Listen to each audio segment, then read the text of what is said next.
When the two brothers of India and Pakistan are in a tense standoff in Kashmir, France has become the winner in this dispute one step ahead.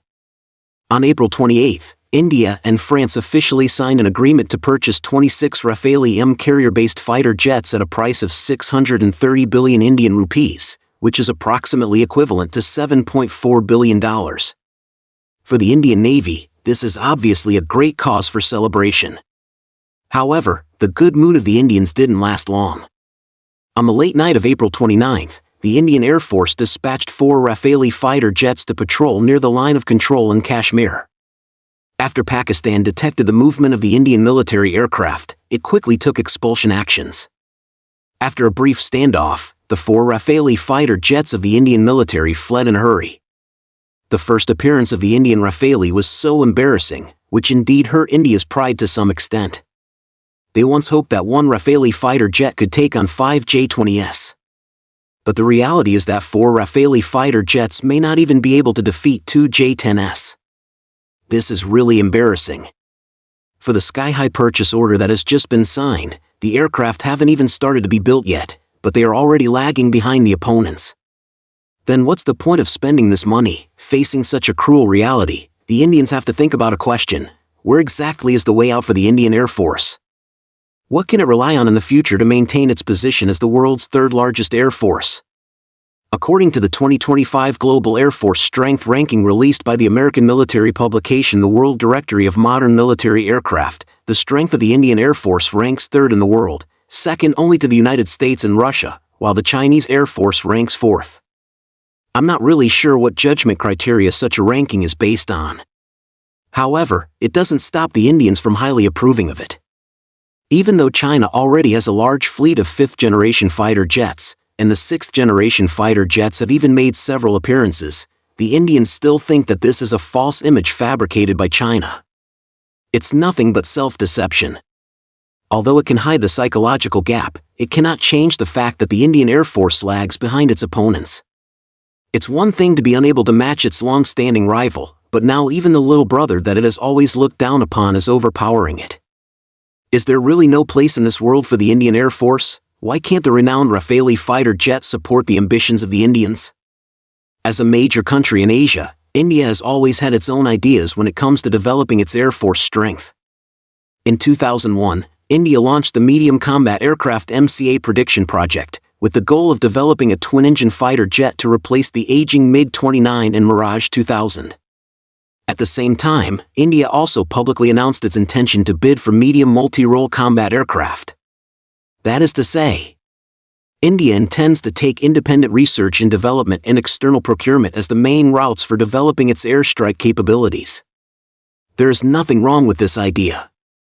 However, India has a relatively weak foundation in military-industrial research and development. Coupled with a lack of funds, the progress of its self-developed projects has been slow.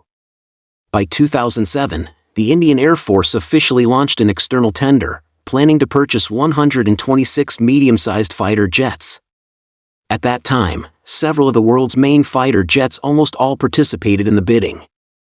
Moreover, various flight tests were quickly carried out in India. In that year, India also reached an intention with Russia to jointly develop 5th-generation fighter jets. When it came to 2010, India upgraded its own Medium Combat Aircraft, MCA, program to the Advanced Medium Combat Aircraft, AMCA. It was clearly proposed that the development should be carried out in stages according to the standards of the 5th-generation fighter jets. The one Malawi and Kwacha model was designed as a 5th-generation fighter jet, equipped with imported engines and avionics systems. The 2 Malawi and Kwachas model, on the other hand, would be upgraded to a 6th-generation fighter jet, integrating unmanned wingman aircraft and artificial intelligence technologies. This project was approved by the Ministry of Defense of India, with an initial research and development budget of $14 million. In July of the same year, India's fighter jet tendering program entered the final candidate stage.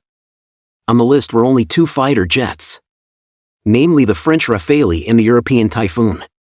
In December, India and Russia signed an intergovernmental agreement, officially launching the 5th-generation fighter jet project. India promised to invest $6 billion, accounting for 50% of the total budget. In terms of research and development, Russia took the lead in the design and core technologies, while India was responsible for the production of some subsystems, such as cockpit composite materials and other components. And it was planned to purchase 144 fighter jets.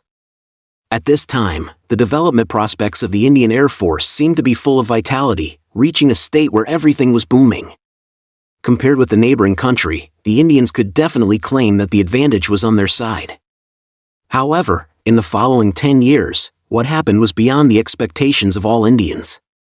In 2012, India officially announced that the French Rafale had won the bid. However, the two sides of India and Russia could never reach an agreement on the cooperation plan. In 2015, India suspended the allocation of funds to the fifth-generation fighter jet project of the India-Russia cooperation on the grounds of insufficient technical transparency. The main reason was that the Russian side refused to share key technologies with India and kept increasing the project budget. This made the Indians feel deceived. The termination of the cooperation with the Russian side made the Indians even more eager to purchase advanced fighter jets. In 2016, India signed a large order for 36 Rafale fighter jets with France. The total value of the contract was 7.8 billion euros, and the unit price of each aircraft even exceeded that of fifth-generation fighter jets. However, for the Indians, the Rafale fighter jet was their only hope to counter the fifth-generation fighter jets of their neighbor. Even if they had to spend a large amount of money, they had to buy it. In addition, the Indians also had to increase the investment in their own AMCA project. In 2018, India provided an additional budget of $1.8 billion for the AMCA project. At this time, 8 years had passed since the project was officially upgraded, but there was not even a glimpse of the prototype aircraft. This was also a normal phenomenon in India. After all, for a country that couldn't even build a third-generation fighter jet well, it was somewhat a wishful thinking to directly skip generations and build a fifth-generation fighter jet. The first batch of 5 Rafale fighter jets purchased by India arrived and officially entered service in September of that year. The arrival of the Rafale greatly enhanced the strength of the Indian Air Force. After all, this was a fourth-generation fighter jet specially customized for India, and some of its indicators even reached the level of a fourth-and-a-half-generation fighter. Apparently, the F-16s and JF-17 Thunder of the Pakistan Air Force were no match for the Rafale.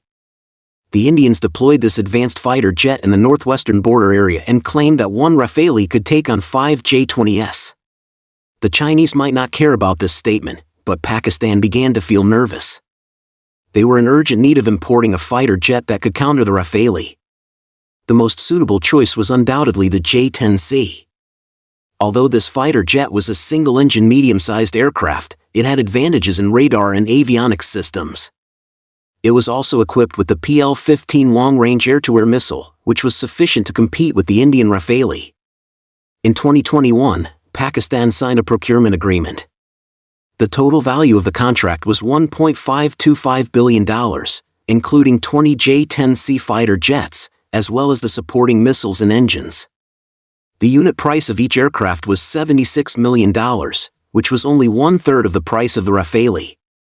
At the same time, the Pakistan Air Force also purchased airborne early warning aircraft and established an air combat system consisting of J-10C, JF-17 Thunder, and CDK-03 airborne early warning aircraft. Through the data link, information sharing was achieved, which improved the overall combat effectiveness. In this way, the Rafale fighter jets that the Indians had high hopes for failed to form an absolute advantage. Instead, they were suppressed by the Pakistanis' systemized combat power. That's why the incident of 4 Rafale fighter jets being expelled occurred. At present, the troubles for the Indians are far more than that. Firstly, their domestic fifth-generation fighter jet program is still facing many obstacles. The key reason lies in the fact that the Indians lack the technical accumulation for developing advanced fighter jets.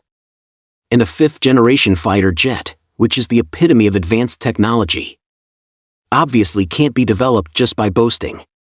Secondly, one of the reasons why the Indians interrupted the fifth-generation fighter jet project in cooperation with Russia was that they thought the T-50, the former name of the Su-57, did not meet the standards of a fifth-generation fighter jet.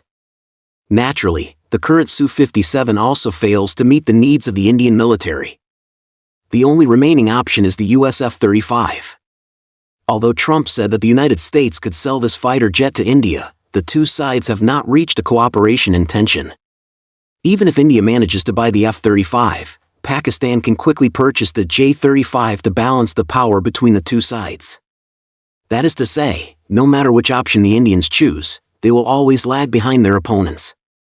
At least, there is no hope of overtaking them in the next 10 to 30 years. Generally speaking, the reason why the Indians have ended up in this situation is that their own capabilities simply cannot support their extremely inflated ambitions and desires. In the research and development of military-industrial equipment, there is never any so-called leapfrog development. All breakthroughs are achieved through incremental accumulation. The Europeans were able to develop advanced fourth-generation fighter jets, but they have always been unable to cross the threshold of fifth-generation fighter jets. So, why on earth do the Indians think that they can achieve success overnight? Of course, countries like Pakistan can achieve steady development of their equipment systems by relying on a powerful ally. However, given the Indians' fickle nature of being a fence-sitter, they are destined to be taken advantage of. The flattery from the Americans can indeed satisfy the vanity of the Indian military, but the opponents will not cooperate with them in this farce. When the cruel reality is laid bare, what the Indians truly need to do is to reflect on themselves, quickly end the pointless disputes, and focus their energy on national governance and breakthroughs in industrial science and technology. That is the right path. What do you all think about this? You are welcome to leave your comments and discussions in the comment section.